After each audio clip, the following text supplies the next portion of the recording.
मैं बाहर देश पढ़ाई के लिए जा रही हूँ। क्लासेस स्टार्ट होने के दिन मैं सीधा उड़ान ली। हॉस्टल के वार्डन ने मुझे मेरे कमरे की चाबी दी। मेरे रूम में एक रूममेट थी, उसका नाम शीला है। हमने थोड़ी देर बात की। मैं लंबे सफर से थक गई थी, इसलिए मैं जल्दी सो गई। मैं सोते ही सपने में चली गई, जैसे मैं ऊंचाई से सीधा नीचे गिर रही थी। आधी रात को मैं किसी को रोते हुए सुनी। रूम में मैं और सिर्फ शीला थी। मुझे लगा वो अपने घर की याद में रो रही थी। मैंने कई बार देखा है, नरम दिल वाले लोग पहली बार अपने घर से दूर रहने की वजह से ज्यादा इमोशनल हो जाते हैं। फिर मुझे एहसास हुआ मैं हिल नहीं पा रही थी और बात भी कर नहीं पा रही थी। थोड़ी देर बाद मैं सो गई।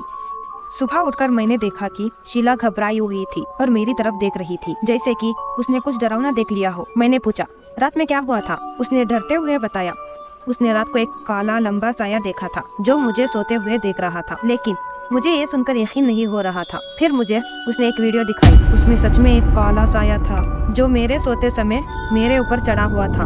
मुझे आश्चर्य हुआ कि इसलिए कल रात मैं हिल नहीं सकी। वो साया मुझ पर भारी पड़ रहा था। अब हम इस हॉस्टल में नहीं रहना चाहते थे, इसलिए वार्डन को रूम की चाबी वापस दे दी। 2 साल बाद शीला को उसके किराए के घर में मरा हुआ पाया। पुलिस ने कहा वो डर के मारे मरी थी और ये बात आज भी मुझे परेशान करती है।